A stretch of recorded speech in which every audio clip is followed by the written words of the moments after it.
भागवतम कथा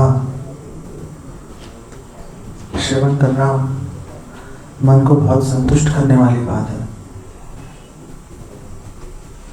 नैमिषारण्य में संत इकट्ठे हुए थे हजारों साल तपस्या करने के लिए, यज्ञ करने के लिए,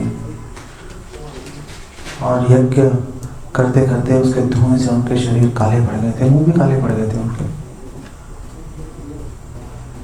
और जब सूत गोस्वामी वहाँ आए और सूता गोस्वामी ने उनके कहने पर श्रीमद् भागवतम सुनाई, तो उन साधु महात्माओं ने बोला कि इतने साल यज्ञ किया, धुएं और काले के अलावा मिला नहीं कुछ, लेकिन वो सारा क्लेश, वो सारा संताप जाता रहा। जैसे ही आपने भागवत कथा आपने हमें सुनानी शुरू की, प्लीज और सुनाओ, प्लीज और सुनाओ। ये भागवत कथा का महत्व है। पेशेवर कथाकार दशम स्कंद से शुरू करते हैं भागवतम और दशम स्कंद पर ही खत्म कर देते हैं। भगवान की लीलाएं महत्वपूर्ण है, लेकिन भगवान की शिक्षाएं भी महत्वपूर्ण है। भगवान के भक्तों का चरित्र भी महत्वपूर्ण है। हमारे शास्त्रों में बताया गया है कि जो व्यक्ति केवल भगवान के पीछे लगा रहता है, भगवान भगवान, क्या भगवान कृष्ण की पूजा कर रहे हो? कर रहे हैं, लेकिन भक्तों को महत्व नहीं देता, तो ऐसे व्यक्ति को कनिष्ठ भक्त कहा जाता है। भक्त तो है लेकिन नया है अभी, नया है अभी। जैसे जब उद्धव जी गए थे, अब भगवान कृष्ण ने फंसा दिया उनको, उद्धव जी को। खुद तो गए नहीं, खुद तो गए नहीं, उद्धव जी को भेज दिया वृंदावन, जाओ तुम जाओ। वो क्यों नहीं गए, उसके पीछे भी बहुत इतना गहरा रहस्य है कि मैं बताने के योग्य नहीं हूं और आप सुनने के योग्य नहीं हूं, इसलिए नहीं बता रहा हूं। उद्धव जी को भेज दिया, जाओ जाके मेरा संदेश दे दो। और उद्धव जी गोपियों के बीच में चले गए। श्रीमती राधा रानी और गोपियां विरह से क्लांत हो रही हैं, शरीर खराब कर लिया उन्होंने रो रो के। उद्धव जी ने कहा कि कृष्ण का संदेश है, आप चिंता मत करें, कृष्ण पर ध्यान लगाएं। कृष्ण पर ध्यान लगाएं। श्रीमती राधा रानी वैसे तो बोल नहीं रही थी, लेकिन अब उनसे रहा नहीं गया। और श्रीमती राधा रानी ने उद्धव जी को बोला, इस खेल में तुम नहीं हो, ये जो खेल चल रहा है इसमें नए व्यक्ति लग रहे हो तुम, तभी तुमने ये बात कह दी। हम नहीं लगाते ध्यान, हमें तो सामने चाहिए भाई, हम नहीं लगाते ध्यान। उद्धव जी की सिट्टी मिट्टी गुम हो गई। हालांकि उद्धव जी भगवान कृष्ण से अभिन्न है। भगवान कृष्ण कह रहे तुम मुझे मेरे प्राणों से प्रिय हो, और श्रीमती राधा रानी कह रहे तुम नए हो, कि नए खिलाड़ी लग रहे हो जो तुम आ गए यहाँ पे। तो जो लोग केवल भगवान कृष्ण के पीछे भागते हैं और उनकी शिक्षाओं को नहीं सुनते, भक्तों के चरित्र को नहीं सुनते, वो कनिष्ठ भक्त है, नए खिलाड़ी हैं। खिलाड़ी तो हैं, चलो मान लिया, लेकिन नए हैं, नए खिलाड़ी हैं। और श्रील प्रभुपाद एक्सप्लेन करते हैं कि जो बचा हुआ भक्त होता है वो भगवान का ध्यान तो करता ही है, भगवान के बारे में तो सोचता ही है, भगवान की शिक्षाओं के बारे में, भगवान की लीलाओं के बारे में तो पढ़ते ही है, लेकिन साथ साथ में जो भगवान के भक्त हैं, तदीय वस्तु, जो भगवान की वस्तु है, उनके बारे में भी पूरी रुचि से अध्ययन करते हैं। पार्वती देवी ने शिव जी से एक बार पूछ लिया कि क्या कृष्ण की भक्ति से भी उत्तम कोई वस्तु है? अब कृष्ण की भक्ति किए जा रहे हो, क्या इससे भी कोई उत्तम वस्तु है क्या? तो शिव जी ने स्वीकार किया। शिव जी ने बोला, अर्चना नाम सर्वेशाम विष्णु आराधनम परम। सभी पूजाओं में सर्वश्रेष्ठ पूजा जो है वो विष्णु की है।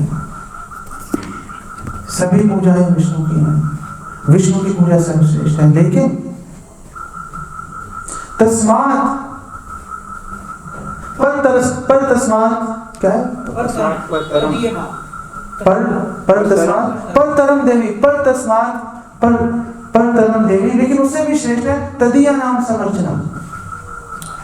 तदीया नाम समर्चना कि जो तदीय वस्तु है, जो भगवान कृष्ण की वस्तु है, उसकी आराधना, वैष्णव के भक्तों की आराधना कृष्ण की आराधना से भी श्रेष्ठ है। इसीलिए तो हम महाराज परीक्षित के बारे में पढ़ रहे हैं, इसीलिए तो हम पांडवों के बारे में जानकारी ले रहे हैं, ध्रुव महाराज, प्रहलाद महाराज, इनके बारे में हम जानकारी ले रहे हैं।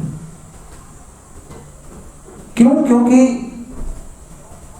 इनके जो चरित्र हैं वो भगवान की शिक्षाओं को चरितार्थ करते हैं। जो भगवान कह रहे हैं करके दिखा रहे हैं, जो भगवान कह रहे हैं वो करके दिखा रहे हैं। इसलिए महत्वपूर्ण है उनके बारे में सुनना, भक्तों के बारे में वो क्या कर रहे हैं और क्या कह रहे हैं।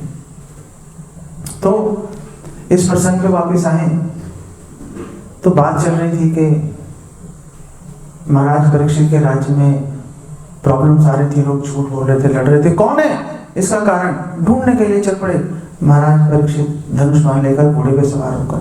और दूसरी ओर बैल रूपी धर्म और गाय रूपी पृथ्वी देवी आपस में मिले। बैल के 3 टांगें टूटी हुई थी और गाय रूपी पृथ्वी का रोकर बुला था।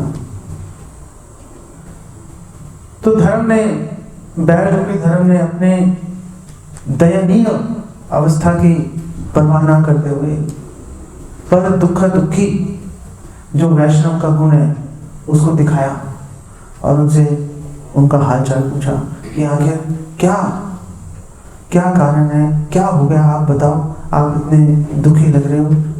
हे माँ अम्ब, हे माँ, आप प्लीज मुझे बताओ क्या हो गया।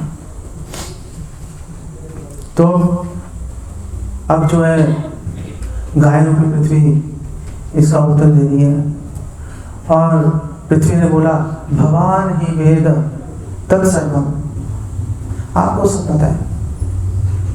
अच्छा, ये जो सारी बातें हैं, ये सारी बातें हम कोई अपने मन से नहीं बोल रहे।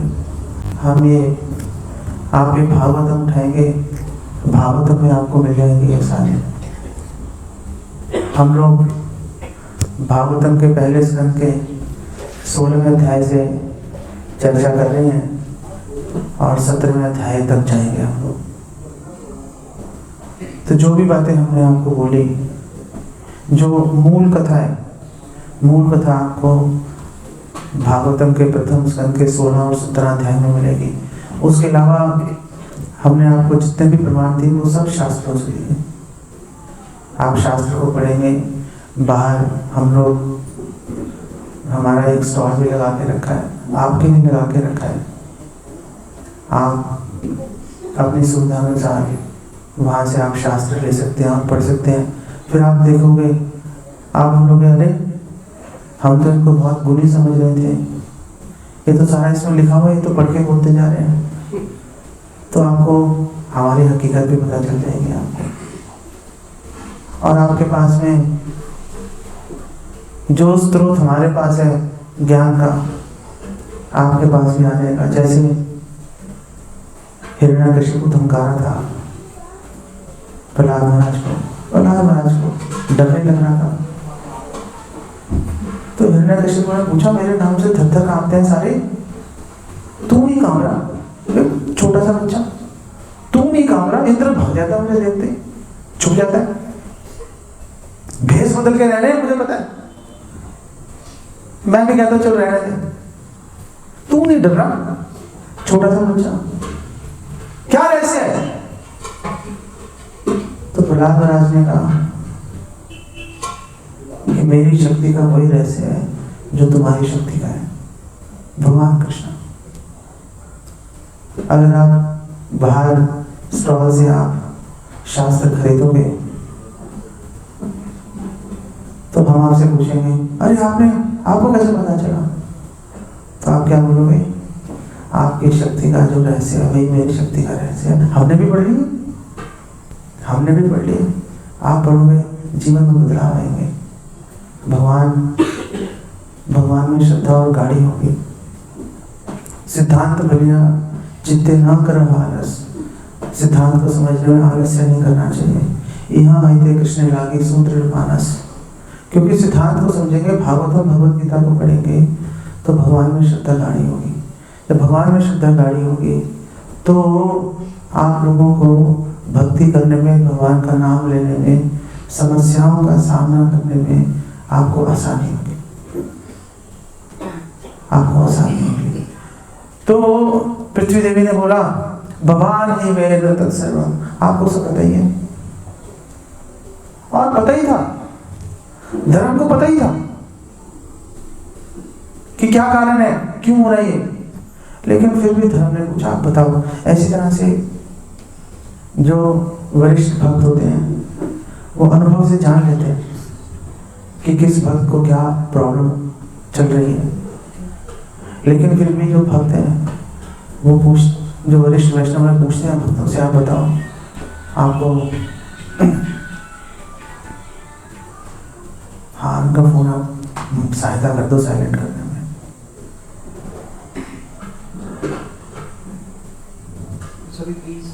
पता नहीं क्या बोल रहा था मैं, क्या बोल रहा था? हाँ, वरिष्ठ वैष्णव भक्तों से पूछ लेते हैं, उनको पता होता है कि प्रॉब्लम चल रही है, क्या प्रॉब्लम चल रही है, लेकिन फिर भी जो वरिष्ठ वैष्णव भक्तों से पूछते हैं, वहां सब ठीक चल रहा है, क्या चल रहा है, क्यों पूछते हैं? उसके पीछे दो कारण होते हैं पूछने के। पहला कारण होता है कि वरिष्ठ वैष्णव आपको मौका देते हैं अपनी बात कहने का, दिल हल्का हो जाता है, दिल हल्का हो जाता है उससे। आपने अपने दिल का बोझा आपने किसी वैष्णव को बताया, दिल हल्का हो जाता है उससे, ऐसे लगता है कि सिर से भार उतर गया। कई बार तो भक्त पूछते, प्रॉब्लम के बारे में भी नहीं पूछते, वैसे ही आपको पकड़ के इधर उधर की बातें करते रहते हैं, उसी से मन हल्का हो जाता है, उसी से मन हल्का हो जाता है।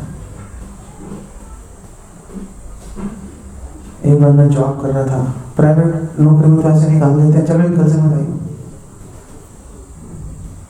मेरा अपने बॉस से झगड़ा हो गया। अब मैंने झगड़ा तो लिया उससे, अब मन में टेंशन आ गई, निकालना थे। तो मंदिर पास में ही था मेरे ऑफिस के, मैं चला गया वहां पर, भगवान के दर्शन किए, मन नहीं लगा, भगवान के दर्शन करके सुख नहीं मिला, साफ सी बात है, नहीं मिला सुख। बाहर निकल आया, मैंने कहा चल घर चलता हूँ, कल देखेंगे क्या होगा। जा रहा था अपनी गाड़ी की तरफ, पीछे से आवाज मारी, प्रभु। मैंने पीछे मुड़कर देखा, एक डिवोटी आवाज लगा रहा था। मैंने मन खराब था, मैंने कहा ऐसे दिमाग खराब करेगा, पहले मन खराब हो रहा है, लेकिन वैष्णव सदाचार आड़े आ गया, चला गया। और उसने भी कोई इधर की बात, कोई उधर की बात, आधा घंटा वो बातें करता रहा। आधे घंटे के बाद मैंने उसको बोला, मैंने कहा आपको एक बात बताऊं? उसने कहा हाँ चलो बता दो। मैंने कहा मेरा मन बहुत परेशान था, कुछ समझ नहीं आ रहा था, आपने आधा घंटा मेरे से बात की, सारी चिंता खत्म हो गई मेरे मन की।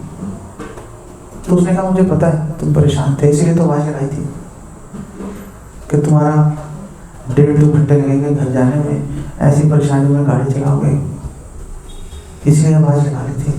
काम तो मुझे भी बहुत थे, लेकिन तुम्हारी चिंता खत्म करना जरूरी था। ये होते हैं,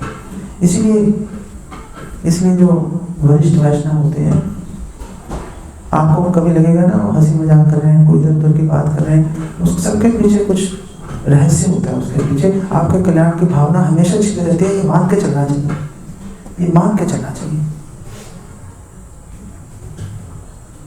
और दूसरी बात ये भी होती है कि आपको मौका मिल जाता है अपना पक्ष रखने का। किसी ने आपके बारे में कुछ बोल रखा है तो आपको मौका मिल जाता है, भक्त ने पूछा, वरिष्ठ भक्त ने, तो आपको मौका मिल जाता है अपना पक्ष रखने का, ताकि दूध का दूध और पानी का पानी हो जाए।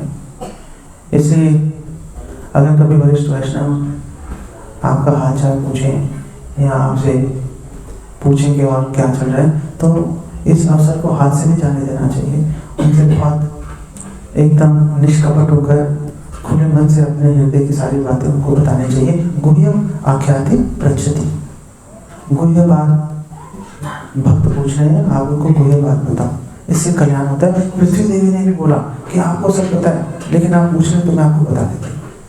पृथ्वी देवी ने भी इस बात को स्वीकार किया और पृथ्वी देवी बोल रही है। और पृथ्वी देवी से उनके कष्टों के बारे में पूछा कि क्या कष्ट है, और पृथ्वी देवी ने क्या उत्तर दिया। पृथ्वी देवी ने धड़ भगवान कृष्ण के 40 गुण बता दिए। सत्यम शौचम दया ज्ञानम विरक्ति ऐश्वर्य शौर्य तेजो बलम स्मृति, ऐसे करके धड़ करके 40 गुण बता दिए। आप बोलो कि भगवान तो निर्गुण है, वेदों में कहा है भगवान निर्गुण है, तो फिर ये सारे गुणों का वर्णन कैसे कर रहे हैं, क्यों कर रहे हैं सारे गुणों का वर्णन? तो भगवान निर्गुण है, भगवान निराकार है। इसका अर्थ ये है कि भगवान में कोई भौतिक गुण नहीं है, भगवान के सारे गुण दिव्य होते हैं। निराकार का मतलब है कि भगवान का जो आकार है वो दिव्य है, भौतिक आवरण में बांधा नहीं जा सकता, भौतिक आवरण में बांधा नहीं जा सकता। लेकिन कई धर्म तो गॉड, भगवान, अल्लाह उनको निराकार साबित करने में लगे हैं। लेकिन आप उनसे एक सरल प्रश्न पूछ के, वो बड़े से बड़ा विद्वान आ जाए, आप उनसे एक सरल प्रश्न पूछो, तुरंत उनको हरा दोगे। कौन सा प्रश्न? आप उनसे पूछो कि आप भगवान सर्वशक्तिमान है, तो नेचुरली वो बोलेंगे हाँ भगवान सर्वशक्तिमान है। तो अगर भगवान सर्वशक्तिमान है तो भगवान आकार क्यों नहीं ले सकते, ये बताओ। अगर आप बोलो कि भगवान आकार नहीं ले सकते, तो सर्वशक्तिमान काहे के हुए? उनसे अच्छे तो हम ही आकार लेकर बैठे हैं। नहीं, उनसे अच्छे तो हम ही हो गए, हमारे पास आकार है, आपके पास क्या है? आकार ही नहीं है आपके पास में। तो यहां तो बोलो भगवान सर्वशक्तिमान है, और यहां जब आप बोलो भगवान सर्वशक्तिमान है तो आपको यह भी मानना पड़ेगा कि भगवान का आकार भी है। तो क्या भगवान निराकार है? हाँ, भगवान निराकार भी है, ब्रह्म ज्योति भगवान का निराकार स्वरूप है। तो मतलब क्या हुआ कि भगवान साकार भी है, भगवान निराकार भी है। तो फिर प्रश्न यह उठता है कि अगर भगवान साकार भी है और भगवान निराकार भी है, तो फिर श्रेष्ठ क्या है? तो फिर श्रेष्ठ क्या है दोनों में से?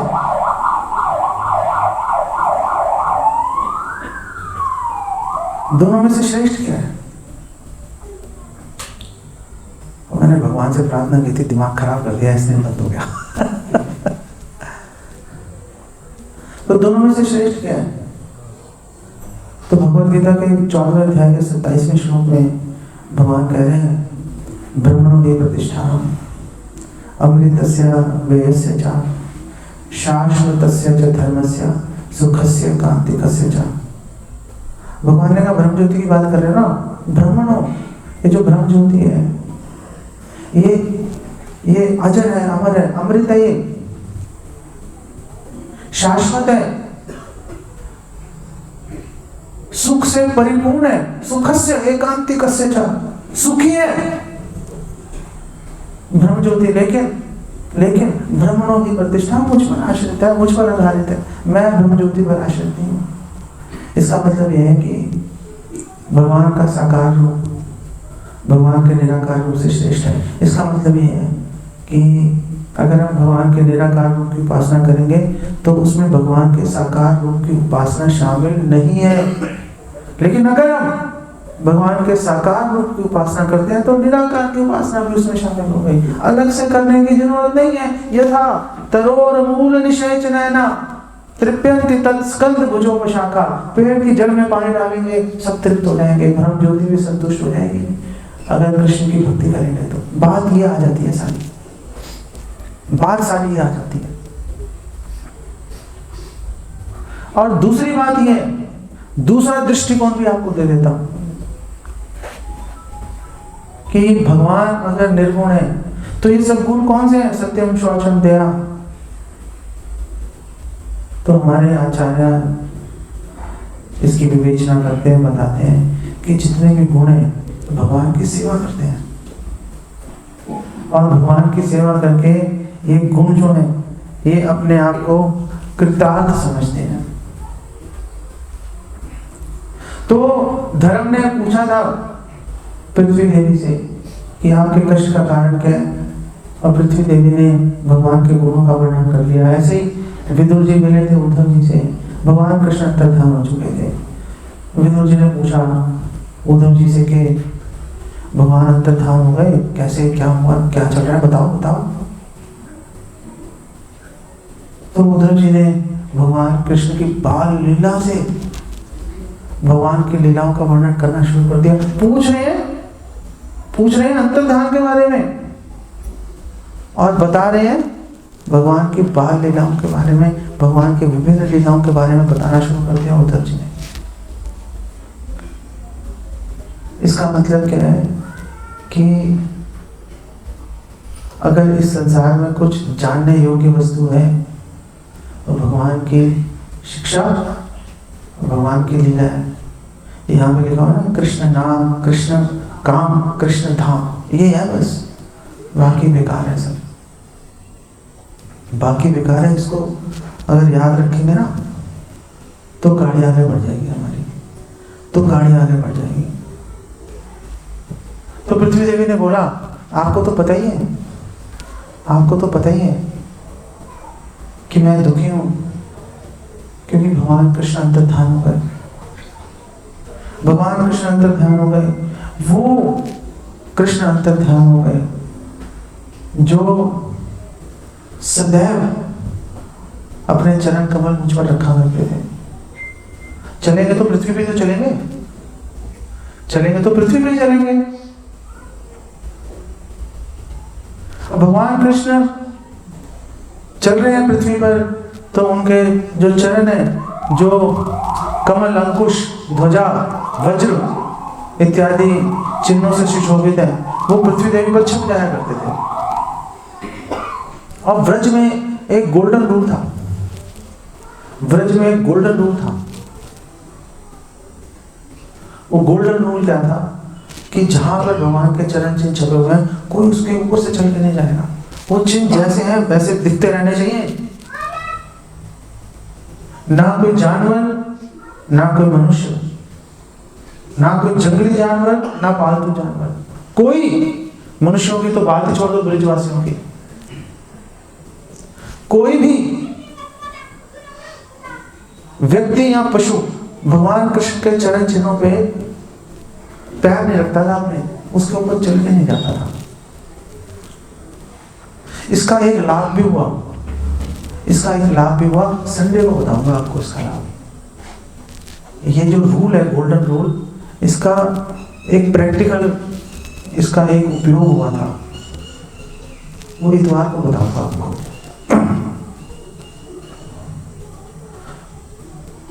तो पृथ्वी देवी ने बोला कि मैं तो ऐसी भाग्यशाली थी कि भगवान कृष्ण की रानियों को भगवान कृष्ण का विरह सहन करना पड़ता था, मुझे नहीं करना पड़ता था। मुझे नहीं करना पड़ता था। द्वारका का है पृथ्वी पर, हस्तिनापुर का है पृथ्वी पर, वृंदावन का है पृथ्वी पर, जहां जाएंगे पृथ्वी पर पैर तो रखेंगे ही रखेंगे। और पृथ्वी देवी ने बोला कि लक्ष्मी देवी को भी वो सौभाग्य प्राप्त नहीं था जो मेरे पास था। और मेरे मन में इस बात का गर्व आ गया, मेरे मन में इस बात का गर्व आ गया कि मैं कितने सौभाग्यशाली हूं। और जैसे आया भगवान का धाम में, और तब से तड़प रही हूं मैं। आपने ठीक पहचाना, मैं तब से तड़प रही हूं। महत्वपूर्ण बात यहां पर क्या है, ये जो विरह है ये बड़ी कमाल की चीज है। जो विरह है बड़ी कमाल की चीज है। ऐसे नहीं आता। हम लगे पड़े हैं विरह का अनुभव करने के लिए, आता नहीं है। क्यों नहीं आ रहा? विरह कैसे आएगा? भगवान से कैसे विरह का, सेपरेशन का अनुभव होगा? जब संबंध होगा तो विरह का अनुभव हो जाएगा। संबंध होगा तो विरह का अनुभव होगा ना। अपने बच्चे से, अपने पति से, पत्नी से व्यक्ति जब नहीं मिलता, कुछ समस्या होती है, क्यों परेशान हो जाता है? विरह हो रहा है क्योंकि संबंध है। पड़ोस का बच्चा खोने पे कभी आपको दुख हुआ? आप दिखाते जरूर हो, पूछे खो गया, अंदर से कुछ नहीं होता। अपना बच्चा खो जाए तो बाल नोच लेते, अपने भी दूसरों के भी। क्यों? क्योंकि संबंध है। इसी तरह से भगवान से विरह का अनुभव होगा जब भगवान से संबंध स्थापित होगा। और भगवान से संबंध कैसे स्थापित होगा? भगवान से संबंध स्थापित होगा गुरु के माध्यम से। जो गुरु है, हमारे शास्त्रों में लिखा है, चैतन्य चरितामृत में, आदि लीला में लिखा है, पहले अध्याय में लिखा है कि जो दीक्षा गुरु है वो संबंध के आचार्य हैं। हम भगवान से अगर संबंध बनाना चाहते हैं, अगर हम भगवान से संबंध बनाना चाहते हैं तो भगवान के प्रतिनिधि साक्षात धनित है। समस्त शास्त्र, सभी शास्त्रों में बोला है गुरु हरि के समान है। अगर हम प्रमाणिक गुरु की शरण लेंगे, प्रमाणिक गुरु कौन है? वो भी एक बड़ा विशद विषय है, लेकिन संक्षेप में जानो, श्रील प्रभुपाद और जो उनके आगे शिष्य चल रहे हैं वो प्रमाणिक गुरु हैं। उनकी अगर शरण लेंगे तो उनके माध्यम से भगवान से संबंध स्थापित हो जाएगा। और जब भगवान से संबंध स्थापित हो जाएगा तो जैसे एक स्त्री का अपने बच्चे से संबंध होता है तो सेवा करती है नहीं? उसका टट्टी पेशाब भी साफ करती है, उसके पीछे भागती है, बच्चा गाली भी देता है माँ को, फिर भी उसको कुछ खा के खाना खिला देती है। पति से संबंध होता है, इसलिए स्त्री बड़े प्रेम से पति की सेवा करती है। संबंध का मतलब है सेवा करो। संबंध कैसे दिखेगा? संबंध सेवा से दिखेगा। तो जब संबंध स्थापित हो गया तो फिर गुरु के मार्गदर्शन में सेवा में जुड़ता है व्यक्ति। इसको बोलते हैं अभिधेय। और जब संबंध स्थापित होने के बाद सेवा में जुड़ता है तो सेवा का फल भी मिलता है। जैसे पति की सेवा की तो संतान की प्राप्ति होती है, ऐसे ही भगवान की सेवा करेंगे गुरु के माध्यम से तो फल भी मिलेगा। और वो फल क्या है? वो फल कृष्ण प्रेम का फल है। तब आपकी आंखों से आंसू बहेंगे, आपके शरीर का रंग बदल जाएगा। इस संसार में कोई भी ऐसी समस्या नहीं होगी जो आपको परेशान कर सकेगी। 24 घंटे आप विवल होकर भगवान के नाम पुकारोगे, ये कृष्ण प्रेम का फल आपको मिल जाएगा। शुरुआत संबंध से है, शुरुआत संबंध से है। संबंध होगा तो जिस विरह की भावना का अनुभव पृथ्वी देवी कर रही है, उस विरह को आप भी अनुभव कर पाओगे। पृथ्वी देवी ने बोला, जब भगवान कृष्ण जब इस धराधाम पर उपस्थित थे तो पूरी जो पृथ्वी की सतह घास से भरी हुई थी। धर्म ने पूछा, घास से क्यों भरी हुई थी? क्या कृष्ण घास खाते हैं? घास से क्यों भरी हुई थी? ऐसी क्या बात होगी कि कृष्ण मौजूद है और उसकी सतह पृथ्वी की घास से भर गई? तो पृथ्वी देवी ने बोला, वो घास नहीं थी, वो तो मेरे रोम थे। और जब भगवान के चरण चिन्ह जब मेरी सतह का स्पर्श करते थे तो मुझे रोम हर्षण हो जाता था और लोगों को दिखता था घास से, लोगों को दिखता था कि घास से भरी हुई है। लेकिन वास्तव में मैं भाव में विवल रहती थी कि भगवान मेरा स्पर्श कर रहे हैं, भगवान मेरा उपयोग कर रहे हैं अपनी लीलाओं को संपन्न करने के लिए। और पृथ्वी देवी ने बोला कि आपकी ये बात भी सही है, आपकी ये बात भी सही है कि मैं इसलिए भी दुखी हूं कि जो कली है उसका प्रभाव सर्वत्र बढ़ता जा रहा है।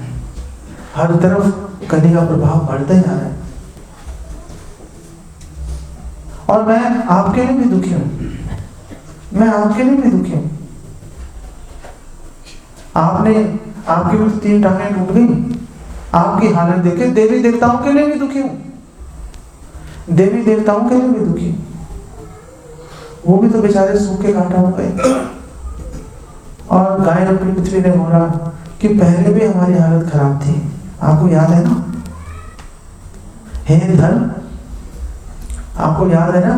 पहले भी हम दोनों की हालत खराब थी, भगवान कृष्ण के अवतरित होने से पहले।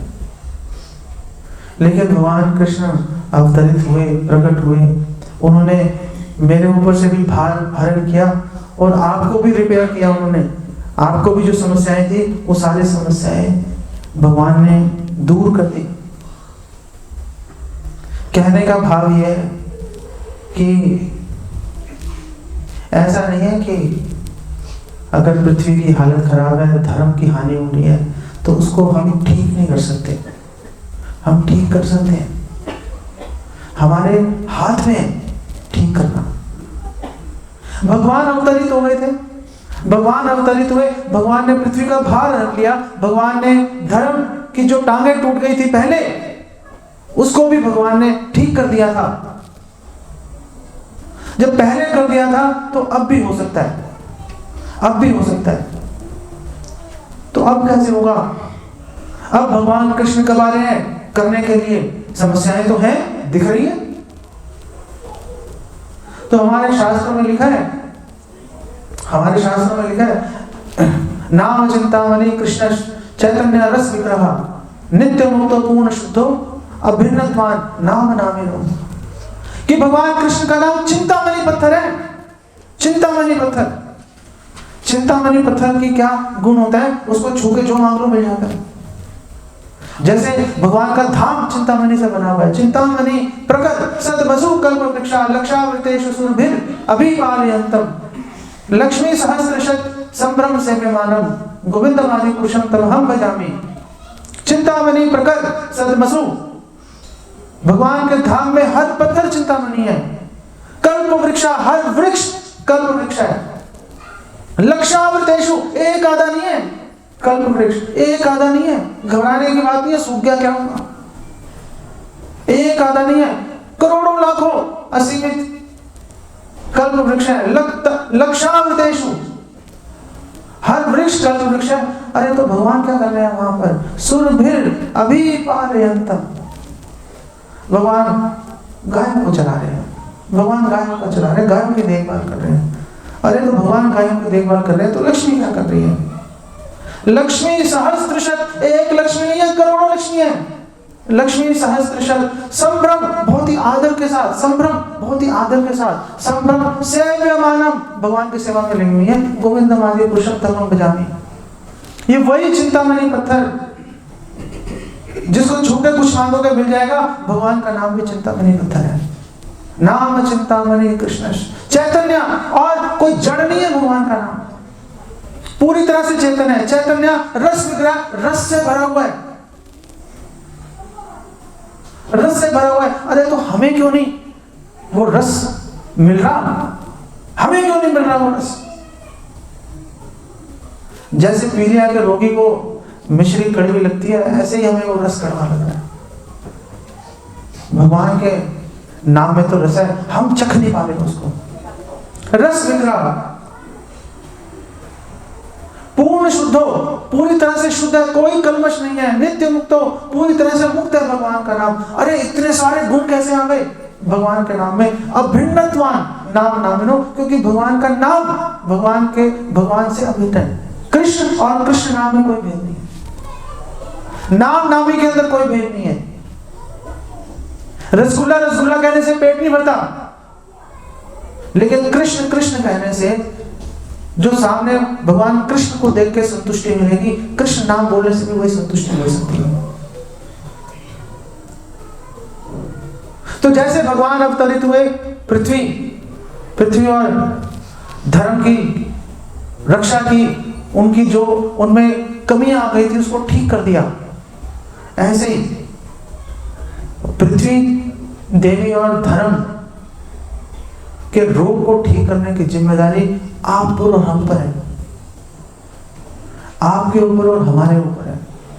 अगर हम सब लोग मिलकर, अगर हम जोर जोर से गलियों में जाकर हम जोर जोर से बोलेंगे हरे कृष्णा कृष्णा कृष्णा हरे हरे, हरे राम राम राम हरे। अगर हम जोर जोर से हरे कृष्णा कीर्तन करेंगे तो पृथ्वी देवी भी, उनका भार हल्का हो जाएगा, पृथ्वी देवी का भार भी हल्का होगा और हृदय भी हल्का हो जाएगा कि कोई तो है जो मेरे स्वामी का नाम ले रहा है, मैं अकेली नहीं हूं। अपने स्वामी को याद करने में मेरे जैसे और भी लोग हैं। दुख बांटो तो कम हो जाता है, दुख बांटो तो कम हो जाता है, खुशी बांटो तो बढ़ जाती है। लोग लड्डू इसलिए थोड़ा बांटते हैं खुशी कम हो जाएगी, बांटते हैं बढ़ेगी नहीं। अगर आप पृथ्वी देवी को संतुष्ट करना चाहते हैं, हरे कृष्ण महामंत्र कीजिए। अगर आप धर्म की टूटी हुई टांगे अगर आप ठीक करना चाहते हैं, अगर आप चाहते हैं कि धर्म वापस उसी स्फूर्ति से, उसी सक्रियता से हमारी रक्षा करे, तो पहले हमें धर्म की रक्षा करनी पड़ेगी। हमें तलवार उठाने की जरूरत नहीं है, हम बंदूकें उठा के गली में जाकर लोगों को मारने का हमें कोई प्रयोजन नहीं है। हम तो मृदंग करताल लेकर गली गली हम जाएंगे और जैसे नित्यानंद प्रभु लोगों को बोल रहे थे, हमारे कि नहीं आ लो, बोलो कौन हरे, आप मुझे खरीद लो। अरे चलो खरीद लेते हैं, हट्टे कट्टे दिख रहे हो, खरीद लेते हैं, क्या कीमत है, ज्यादा पैसे तो नहीं मांगोगे, नहीं, बस आप हरे कृष्णा बोल दो, आप हमें खरीद लो। आप लोगों ने भी तो हमें खरीद रखा है, आप जो बोलते हो हम करते हैं, आप लोग जो बोलते हो हम करते हैं। हम धर्म की रक्षा कर सकते हैं बंदूक के दम पर नहीं, कीर्तन के दम पर। हम सबका ये कर्तव्य है कि हम भगवान कृष्ण का संदेश, हम भगवान कृष्ण के भक्तों का संदेश हम लोग लेकर जाएं, घर घर लेकर जाए। हर व्यक्ति तड़प रहा है, हर व्यक्ति तड़प रहा है, मुंह से बोल नहीं पा रहा। समाज की शर्म आ जाती है ना। अगर बोलेगा मेरे घर में प्रॉब्लम है, तो बच्चों की, बहुओं की इंसल्ट हो जाएगी, जो रोटी मिल रही है वो भी बंद हो जाएगी। बोलते नहीं है, तड़प रहे हैं लोग। आप जाओ और उनकी हृदय के भार को घटाओ, उनको कृष्ण नाम सुनाओ, उनको भगवान कृष्ण की शिक्षा दो। ये देखकर धर्म भी प्रसन्न होंगे, ये देखकर पृथ्वी देवी भी संतुष्ट हो जाएगी और भगवान कृष्ण भी संतुष्ट हो जाएंगे और आपको भी लाभ मिलेगा, आपको भी लाभ मिलेगा।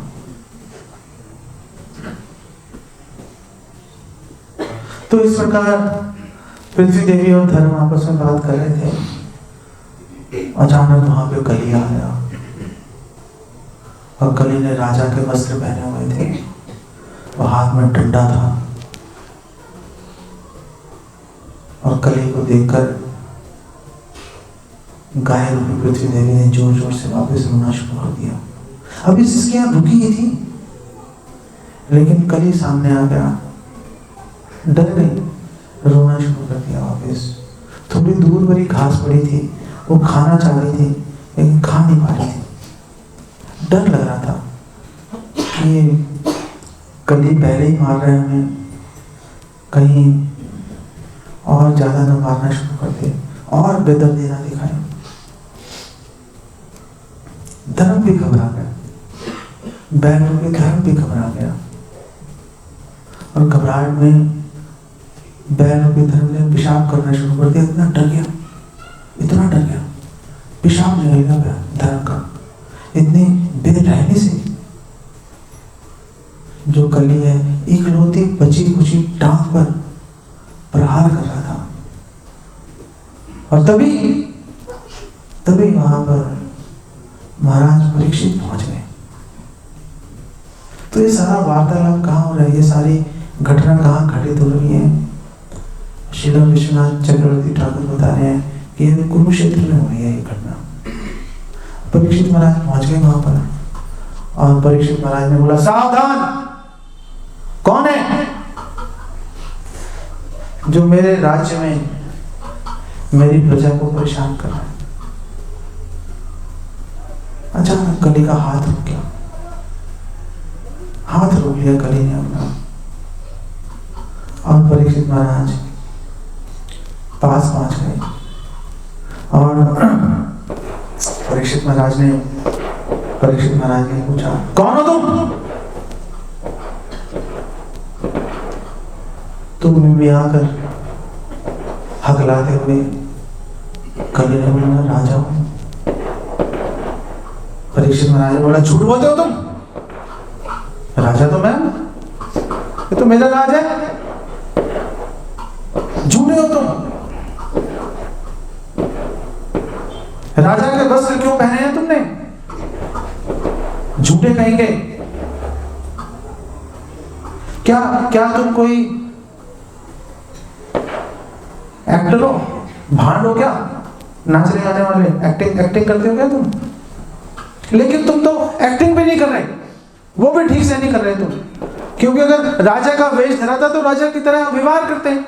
राजा कभी भी राजा निरीह प्राणियों पर प्रहार नहीं करेगा, लेकिन तुम कर रहे हो तो तुम अच्छे एक्टर भी नहीं हो। कौन हो तुम? ऐसा कह के महाराज परीक्षित ने बांध लिया कली को। अब जब कली को बांध लिया तो महाराज परीक्षित ने देखा बैल रूपी धर्म और गाय रूपी पृथ्वी देवी की और परीक्षित महाराज ने देखा बेचारा एक ही टांग पे खड़ा है, वो भी जख्मी हो गई।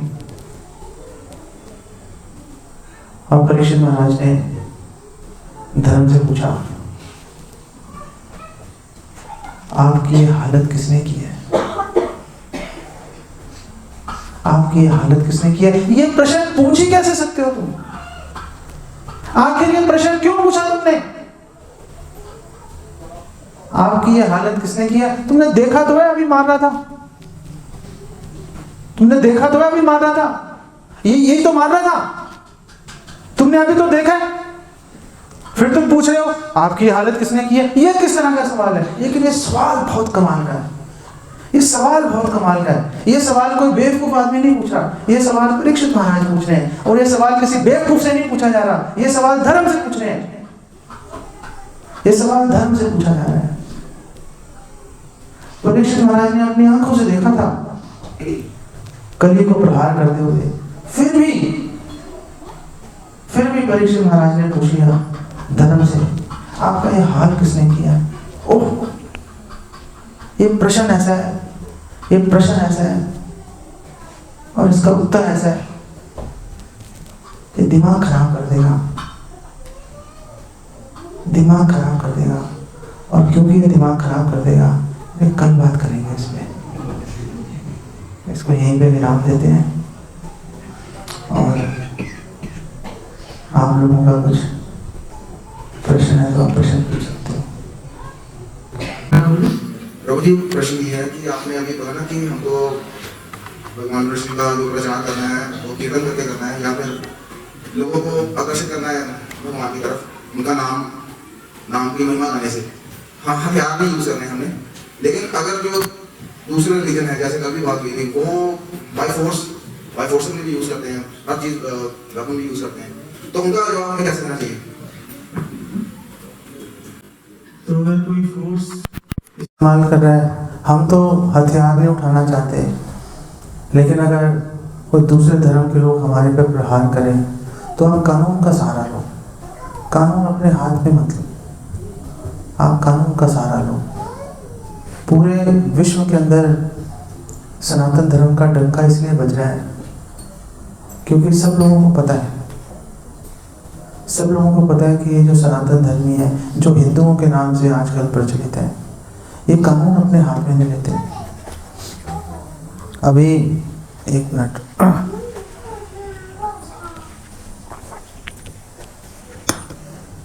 अभी ब्रिटेन में हिंदुओं पर बड़ा हमला किया गया, गाली गलौज की मंदिरों की दीवारों पर, ऑस्ट्रेलिया में भी चल रहा है। लेकिन जो हिंदू हैं वो कानून के अनुसार कार्य कर रहे हैं, कंप्लेंट कर रहे हैं सरकार को, पुलिस को बोल रहे हैं कि आप प्लीज हमारी रक्षा करो। तो इससे क्या हो रहा है? इससे ओवरऑल पूरे वर्ल्ड में ये मैसेज जा रहा है कि ये लोग कितने सहिष्णु हैं, ये लोग कितने टॉलरेंट हैं, और इतनी कठिन परिस्थिति में जिसमें कोई भी आपात हो सकता है, ये लोग कानून के अनुसार चलने की कोशिश कर रहे हैं, कोई समाज में अराजकता नहीं फैला रहे। तो हमें कानून का सहारा लेना चाहिए। नहीं, लेकिन अकॉर्डिंग टू लॉ और कॉन्स्टिट्यूशन एक ऐसी धारा उसमें हम हिंदू धर्म का प्रचार पूरे नहीं कर सकते, मुस्लिम कर सकते हैं। मुझे वो धारा भूल गई है, मैं आपको बता सकता हूँ। मुस्लिम मदरसे में जाके सब कुछ कर सकते हैं, लेकिन अगर हिंदू को धर्म का प्रचार नहीं है, ये तो राजनेता होते हैं ना, ये डर की राजनीति खेलते हैं, ये शब्दों को खिलवाड़ कर देते हैं। हमें तो कोई नहीं रोक रहा, ये हम सार्वजनिक, हम कोई अंडरग्राउंड कैंपेन थोड़े ना चला रहे हैं, हम तो खुलेआम भागो सत्ता कर रहे हैं ना। वो डर की राजनीति चला के अपना स्वार्थ सिद्ध करना चाहते हैं, ऐसी कोई बात नहीं है। आप खुलेआम कीर्तन कीजिए, आपको कौन रोक रहा है, आप कीजिए। कहीं पे कुछ प्रॉब्लम आएगी, आप पुलिस की सहायता लीजिए, बात खत्म हो। ऐसा कोई कानून नहीं है, बेकार की बात है। लोगों को बोलने दो, लोगों को डराने दो, आप भगवान का नाम लो और दूसरे को सुनाओ। उस दिन शिवरात्रि के दिन हम भगवत गीता का प्रचार कर रहे थे, डिस्ट्रीब्यूट कर रहे थे लोगों को। तो उस दिन एक ऐसा मूर्ख प्राणी मेरे सामने आया, वो बोल रहा था कि हमसे समझ नहीं जाएगी, पड़ जाएगी ये, कुछ ऐसा बहुत ही गलत होते हैं जो सहन नहीं होता कई बार। तो हमारे शास्त्रों में बोला गया है कि अगर कोई भगवान की निंदा कर रहा हो, आप उससे सवाल जवाब मत करो। क्यों बोला गया? क्योंकि हमारे शास्त्रों में करुणा भरी हुई है, एक आदमी है, उसने सपोज आपको गाली दी, आपके पिता को गाली दी, आपने बोला भाई तेरी हिम्मत कैसे हुई गाली देने की, उसने गाली और दूंगा, उसने और 4 गालियां दे दी, तो आपके पिता को अच्छा थोड़ा ना लगेगा। ऐसे ही जो भगवान की निंदा कर रहा है वो बेचारा नरक तो जा ही रहा है, वो नरक जा ही रहा है, लेकिन अभी 20 किलोमीटर पर घंटे की रफ्तार से जा रहा है। आपने उसको बोला ओए तेरी हिम्मत कैसे हुई, उसने और 4 गालियां दे दी, अब वो 20 किलोमीटर की स्पीड जो है अब 100 किलोमीटर हो गई। तो आप उस व्यक्ति का उद्धार तो कर नहीं पाए, आप उसको भक्त तो बना नहीं पाए, आपने उसको और तेजी से नरक की ओर धकेल दिया। तो हमारे शास्त्र बोलते हैं ये पाप है और हमें उसकी सजा मिलेगी। हमें ये कहने के लिए और तूने ऐसे कैसे बोल दिया, हमें सजा मिलेगी उसकी, क्योंकि हमने उस बेचारे की स्पीड जो 20 किलोमीटर थी पर घंटे की रफ्तार से 100 किलोमीटर बना दी हमने, तेजी से पहुंच जाएगा नरक। भगवान बड़ी करुणा की दृष्टि रखते हैं, भगवान बोलते हैं कि वो उसको 20 की स्पीड में जाने दो भाई, अगर तुम घटा नहीं सकते, 10 की नहीं कर सकते तो 100 की तो मत करो, उसको जीने दो, उसको आप अपने काम से काम रखो, बात खत्म हो गई। इसलिए हमारे शास्त्र कहते हैं जो अश्रद्धालु है उसको कृष्ण नाम का प्रचार नहीं करना चाहिए, उससे बहस नहीं करनी चाहिए, ठीक है, ओके। ये बड़ा क्रांतिकारी विचार है, इसको आप ध्यान में रखोगे तो आपका मन एकदम शांत रहेगा। गला पे बोला था पाप एक समान ही है, पाप एक समान ही है। हाँ जो होगा देखा जाएगा।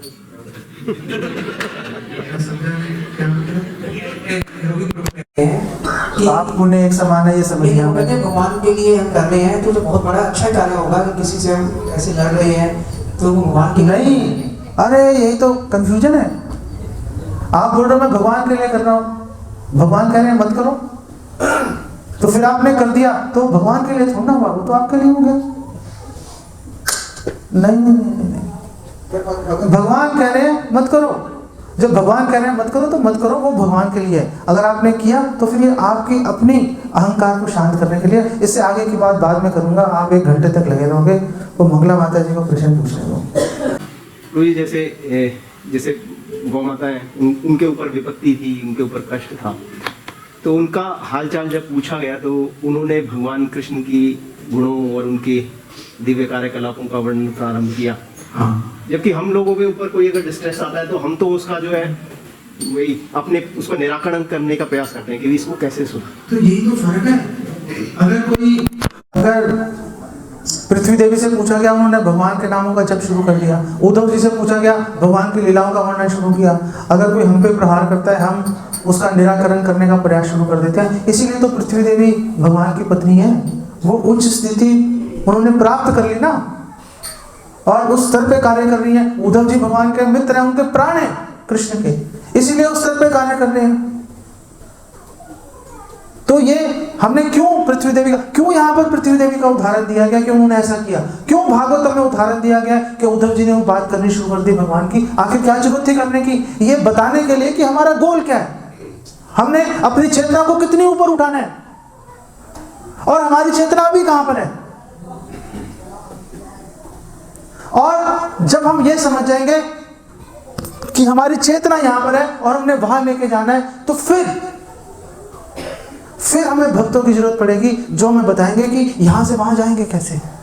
तब आप भक्तों पे आश्रित हो जाओगे, गुरु से संबंध बन जाएगा, तब आगे का रास्ता खुल जाएगा। इसीलिए वर्णन दे रखे हैं कि वो सर्वोच्च चेतना के ऊपर कैसे व्यवहार किया जाता है, ताकि हमारे मन में ये एक प्रेरणा जागृत हो जाए हमारे मन में कि वहां तक लेके जाना है हमने अपनी चेतना को। तब गाड़ी चलेगी आपकी, तब गाड़ी चलेगी, ठीक है। और किसी का प्रश्न? ओके, और किसी का और प्रश्न नहीं है? इसको किसी को हमने समझाना हो तो कृष्ण मार्शल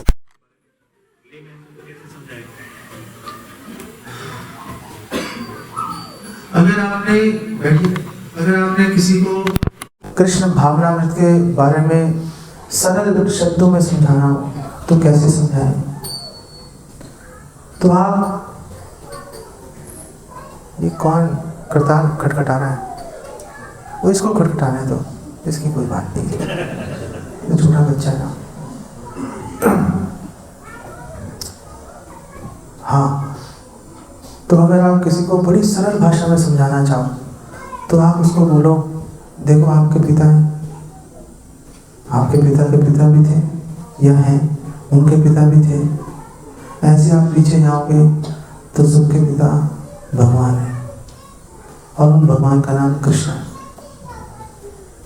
और जिस प्रकार आपका कर्तव्य है अपने पिता की सेवा करना, अपने दादा की सेवा करना, उसी तरह आपका कर्तव्य है परम पिता भगवान कृष्ण की सेवा करना। यही कृष्ण भावना में रहते हैं। सरल है, एकदम सरल है, ठीक है, आप बोल सकते हैं, इसको कोई नहीं काट सकता। फिर कोई काटे, आप अगर जवाब नहीं दे पाओ तो आप भक्तों के पास आओ और उनसे प्रश्नों के जवाब लेके जाओ, या उसको भक्तों के पास लेके आओ, तो भक्त उसको उसके और क्वेश्चंस होंगे तो उसके वो जवाब देंगे, या आप भक्तों से पूछो उसके प्रश्नों के उत्तर और वापस जाके उसको बोलो, वो और पूछेगा प्रश्न, आप वापस जाके पूछो, जवाब दो। धीरे धीरे धीरे धीरे आपके पास प्रश्नों के उत्तर इकट्ठे होते चले जाएंगे। फिर आप किसी और को बोलोगे, वो आपसे काउंटर क्वेश्चन पूछेगा, आप फटाक से जवाब दे दोगे जैसे हम दिए जा रहे हैं। हम तो बेवकूफ़ हैं बेसिकली, हम, ऐसी बात नहीं है, लेकिन हमने ऐसे एक एक करके तिनका करके हमने इकट्ठे कर लिया आंसर। अब कोई पूछता है हम फटाक से आंसर दे देते हैं, लेकिन हमने भी ऐसे ही इकट्ठे किए। आप भी करोगे, आप भी यहाँ तक पहुँचोगे। इसमें कोई हमारा कोई जद्दी पुष्टि, क्या बोलते हैं, जद्दी पुष्टि है ना, कोई हमारा कोई अधिकार थोड़ा ना, आप आगे बैठ जाओगे यहाँ पे, क्या फर्क पड़ता है, ऐसे ही आगे बढ़ जाते हैं, ठीक है।